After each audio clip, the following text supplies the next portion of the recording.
अगर आप भी किसी संस्था में किसी जगह पर काम करते हैं तो आपके लिए एक बहुत ही खुशखबरी है। इस खुशखबरी में क्या है कि सरकार ने एक फैसला लिया है कि हर एम्प्लॉय का, जिसका भी प्राइवेट संस्था हो या फिर सरकारी, जो कर्मचारी जिसका ईपीएफओ के तहत पीएफ कटता था, तो अब सरकार ने क्या किया है कि ईपीएफओ के तहत जिसका पीएफ कटता था उसको बड़ी ही सहूलियत दे दी है। इसके अंदर क्या हुआ कि अब कर्मचारी बिना किसी कारण बताए ईपीएफ में जाकर उसको कारण नहीं बताना पड़ेगा और वह डायरेक्ट अपना पैसा निकाल सकता है। इस प्रोसेस को स्टार्ट कर दिया है, जल्दी ही यह अप्लाई हो जाएगा। पहले बहुत सी परेशानियों का सामना करना पड़ता था एम्प्लॉय को कि उसको पहले डॉक्यूमेंट, केवाईसी वगैरह और फिर उसको कारण बताने पड़ते थे कि आपदा है, बीमारी है, उसके बाद विवाह है, उसका कारण बताकर वह पैसे निकलवाता था। उस टाइम पर क्या होता था कि जब अर्जेंट हो, जब ज़रूरत होती थी, टाइम टू टाइम पैसे नहीं निकल पाते थे।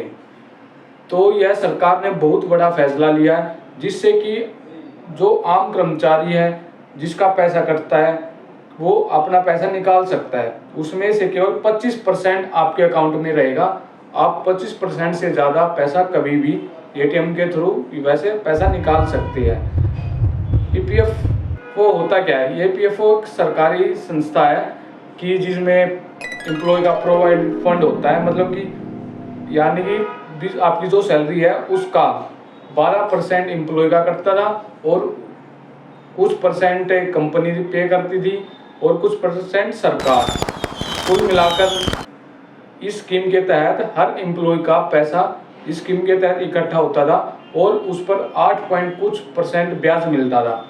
और ईपीएफओ की ये भी अच्छी बात है कि आपके ब्याज के ऊपर ब्याज देती है, यानी कि आपके अकाउंट में जो पैसा उस पर 8% ब्याज मिला, उसको मिलाकर अगले साल भी उसको उतना ही परसेंट ब्याज मिलेगा। इससे अच्छी खासी सेविंग होती है। जो कि जिसका पीएफ करता है वह बुढ़ापे में उसको अच्छी खासी रकम मिल जाती है, जो कि बुढ़ापे में बहुत बड़ा सहारा मिलती है। तो यह थी जो कि सरकार ने कुछ इसमें चेंजेस कर दिए है कि अब आपको जल्दी से आपका पूरा पैसा मिल जाएगा। आप पेमेंट निकाल सकते हो सीधा एटीएम डायरेक्ट किसी के भी थ्रू। अब आपको लंबा इंतजार नहीं करना पड़ेगा, कोई कारण नहीं बताना पड़ेगा। अगर यह इन्फॉर्मेशन अच्छी लगी तो चैनल को लाइक, शेयर और सब्सक्राइब जरूर करें। धन्यवाद।